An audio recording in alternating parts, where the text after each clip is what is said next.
کیا آپ جانتے ہیں کہ وہ کون سے عاشق رسول ہیں جن کی آواز خود آپ صلی اللہ علیہ وسلم نے جنت میں سنی؟ کیا آپ کو معلوم ہے کہ وہ کون سی شخصیت ہے جس کے بارے میں خود اللہ تعالیٰ شفقت و محبت عطا فرماتے ہیں؟ آئیے ہم آپ کو آج اس بارے میں بتاتے ہیں۔ تو چلیے آئیے ویڈیو کا آغاز کرتے ہیں۔ عاشق رسول صلی اللہ علیہ وسلم پروفیسر عبداللہ بھٹی، لاہور۔ عاشقان رسول صلی اللہ علیہ وسلم کے اس گلدستے میں ہر پھول کی خوشبو، تازگی اور خوبصورتی نرالی ہے۔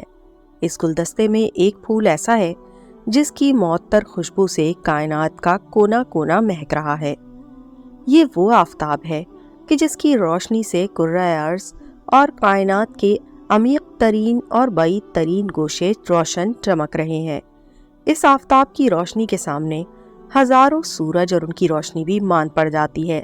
ازل سے ابد تک ہر روز عشق رسول صلی اللہ علیہ وسلم کی ایسی ایسی داستانیں منظر عام پر آتی رہیں گی جن سے اہل ایمان کے ایمان تازہ اور زندہ ہوتے رہیں گے۔ ہر دور میں عاشق رسول صلی اللہ علیہ وسلم اپنی والہانہ عقیدت اور محبت کا اظہار اسی طرح کرتے رہیں گے، لیکن ایک عاشق رسول صلی اللہ علیہ وسلم ایسا ہے کہ قیامت تک عاشقان رسول صلی اللہ علیہ وسلم اور اہل ایمان اس کے مقام و مرتبے پر رشک کرتے رہیں گے۔ جو مقام اس عاشق رسول صلی اللہ علیہ وسلم کو ملا آج تک اور قیامت تک کسی اور کو نہیں مل پائے گا۔ بلا شبہ عاشقان رسول صلی اللہ علیہ وسلم کے قافلے کے یہ سردار ہیں، اور روز محشر تک کوئی بھی آپ کے مقام کو نہیں پہنچ سکتا۔ آپ جیسا کوئی نہیں ہے۔ معراج کی شب جب سرور دو عالم صلی اللہ علیہ وسلم فخر موجودات فلک افلاک پر پہنچے تو کیا دیکھتے ہیں کہ کسی کی جسمانی روح کا قابل ربانی فیض و برکات کی چادر اڑے ایک شاندار تخت مرصع و نورانی پر بڑے اطمینان و فراغت کے ساتھ بے نیازی کے سے انداز پہ پا پھیلائے ہوئے آرام فرما رہے ہیں۔ نبی کریم صلی اللہ علیہ وسلم نے جبرائیل سے پوچھا، یہ کیا ہے؟ تو جبرائیل علیہ السلام نے یہ عرض کیا، یہ مجال اور جرت شیخ اویس قرنی کے کالب نے کی ہے، جس نے آپ صلی اللہ علیہ وسلم کے عشق میں دم مارا ہے اور درد و فراق میں قدم اٹھایا ہے، اور ابھی ایک لہجہ دم کے لیے آرام کر رہا ہے۔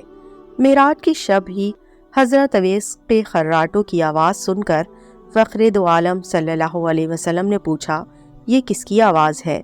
تو غیب سے جواب ملا، یہ اویس قرنی کی آواز ہے، اور میں نے چند فرشتوں کو اس آواز پر متعین کر دیا ہے کیونکہ یہ آواز مجھ کو بہت پسند ہے۔ روز محشر رب ذوالجلال حضرت اویس قرنی کو بہت بڑی شان سے جنت میں داخل فرمائیں گے۔ ساقی کوثر صلی اللہ علیہ وسلم فرمایا کرتے تھے کہ اویس احسان و مروت کے اعتبار سے بہترین تابعین میں سے ہے، اور روز محشر 70,000 ملائکہ کے جلوے میں اویس قرنی جنت میں داخل ہوں گے، اور وہ 70,000 فرشتے ان کے ہم شکل ہوں گے تاکہ مخلوق ان کی شناخت نہ کر سکے سوائے اس شخص کے جس کو اللہ تعالیٰ ان کے دیدار سے مشرف کرنا چاہے۔ یہ اس لیے ہوگا کہ حضرت اویس قرنی نے خلوت نشیں ہو کر مخلوق سے روپوشی کر کے محض اللہ تعالیٰ کی عبادت و ریاضت کی، اور دنیا والے آپ کو برگزیدہ تصور نہ کریں، اور اسی مصلحت کے پیش نظر روز محشر آپ کی پردہ پوشی قائم رکھی جائے گی۔ تذکر الاولیاء میں شیخ فرید الدین عطار نے حضور اکرم صلی اللہ علیہ وسلم سے ایک ایمان افروز روایت بیان کی ہے کہ میری امت میں ایک ایسا شخص بھی ہے جس کی شفاعت سے قبیلہ ربی اور مغر کے بھیڑوں کے بالوں کے برابر گناہگاروں کو بخش دیا جائے گا۔ اور جب صحابہ کرام نے نبی کریم صلی اللہ علیہ وسلم سے پوچھا کہ وہ کون سا شخص ہے اور کہاں مقیم ہے، تو آپ صلی اللہ علیہ وسلم نے فرمایا کہ وہ اللہ تعالیٰ کا ایک بندہ ہے۔ صحابہ کرام نے عرض کیا، یا رسول اللہ صلی اللہ علیہ وسلم، ہم سب بھی اللہ تعالیٰ کے بندے ہیں، اس کا اصل نام کیا ہے؟ تو آپ صلی اللہ علیہ وسلم نے فرمایا کہ وہ اویس قرنی ہے۔ صحابہ کرام نے عرض کیا کہ کیا کبھی وہ آپ صلی اللہ علیہ وسلم کی خدمت میں بھی حاضر ہوا ہے؟ تو آقائے دو جہاں صلی اللہ علیہ وسلم نے ارشاد فرمایا، کبھی نہیں، لیکن ظاہری طور کے بجائے باطنی طور پر اس کو میرے دیدار کی سعادت حاصل ہوئی ہے، اور مجھ تک اس کے نہ پہنچنے کی دو وجوہات ہیں۔ اول غلبہ حال، دوم تعظیم شریعت، کیونکہ اس کی والدہ محترمہ ضعیف اور نابینا ہے۔ حضرت اویس قرنی شتربانی کے ذریعے اپنے لیے معاش حاصل کرتا ہے، اور پھر آپ صلی اللہ علیہ وسلم نے حضرت ابوبکر صدیق کی طرف مخاطب ہو کر فرمایا کہ تم اس سے نہ مل سکو گے، لیکن حضرت عمر فاروق اور حضرت علی المرتضیٰ اس سے ملاقات کریں گے، اور اس کی شناخت اور تعارف یہ ہے کہ اس کے پورے جسم پر بال ہے، ہتھیلی کے بائیں پہلو پر ایک درہم کے برابر سفید رنگ کا داغ ہے، لیکن وہ بڑھ ساق نہیں، لہٰذا جب بھی ان سے ملاقات کرو تو میرا سلام پہنچانے کے بعد میری امت کے لیے دعائے مغفرت کرنے کا پیغام بھی ضرور دینا۔ اس کے بعد صحابہ کرام نے حضور اکرم صلی اللہ علیہ وسلم سے عرض کیا کہ آپ صلی اللہ علیہ وسلم کے خرقے کا حقدار کون ہے؟ تو سرور دو عالم صلی اللہ علیہ وسلم نے فرمایا اویس قرنی۔ سبحان اللہ، کیا شان اور مقام ہے حضرت اویس قرنی کا۔ حضرت اویس قرنی کو سرور کائنات صلی اللہ علیہ وسلم کی بارگاہ میں مرتبہ محبوبیت بھی حاصل تھا۔ روایت میں آتا ہے کہ فخر کائنات کبھی کبھی وفور شوق میں اپنے پیرہن کے بند کھول کر سینہ مبارک بطرف یمن کر کے فرمایا کرتے، یعنی میں نسیم رحمت یمن کی طرف پاتا ہوں، عدن سے محبوب کی خوشبو آتی ہے، یعنی اویس قرنی جان پرور ہے۔ کتاب قصص الاولیاء میں بیان ہے خواجہ اویس قرنی طلوع اسلام سے پہلے اس دنیا میں تشریف لا چکے تھے۔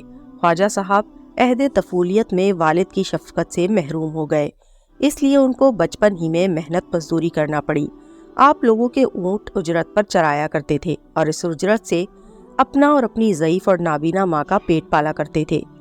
اس کے علاوہ جو تھوڑی سی رقم بچ رہتی اس کو لوگوں میں تقسیم کر دیا کرتے تھے۔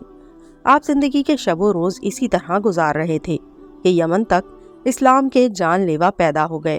جب آپ کو اسلام اور رسول کریم صلی اللہ علیہ وسلم کے متعلق خبر ملی تو آپ فوراً اسلام لے آئے۔ آپ کے اندر نور ہدایت کی شمع ہدایت کو جلا بخشی، اور آپ رسول کریم صلی اللہ علیہ وسلم ساقی کوثر فخر دو عالم کے دیوانے اور شیدائی بن گئے۔ آپ کو سرور دو عالم صلی اللہ علیہ وسلم سے اس قدر عشق تھا کہ ہمہ وقت اسی عشق میں مستغرق رہتے تھے۔ جنگ احد میں نبی کریم صلی اللہ علیہ وسلم کے دانت مبارک شہید ہونے کی خبر ملی تو اپنا ایک دانت توڑ ڈالا۔ پھر دل میں خیال آیا کہ شاید آقائے دو جہاں صلی اللہ علیہ وسلم کا کوئی دوسرا دانت شہید ہوا ہوگا، تو دوسرا دانت بھی توڑ دیا۔ اس طرح ایک ایک کر کے سارے دانت مبارک توڑ ڈالے تو عاشق کو سکون حاصل ہوا۔ اللہ تعالیٰ کو یہ ادا اتنی پسند آئی کہ کیلے کا درخت پیدا کیا تاکہ آپ کو نرم غذا مل سکے۔ اس سے پہلے زمین پر کیلے کا درخت نہیں تھا۔ تو دوستوں، میں امید کرتی ہوں آپ کو ہماری آج کی ویڈیو پسند آئی ہوگی۔ اگر آپ کو ہماری آج کی ویڈیو پسند آئی تو ہمارے چینل معلومات کو لائک کیجیے اور شیئر کیجیے، اور بیل آئیکن دبانا بالکل مت بھولیے تاکہ ہر نئی آنے والی ویڈیو کی نوٹیفیکیشن آپ کو مل سکے۔ اللہ حافظ۔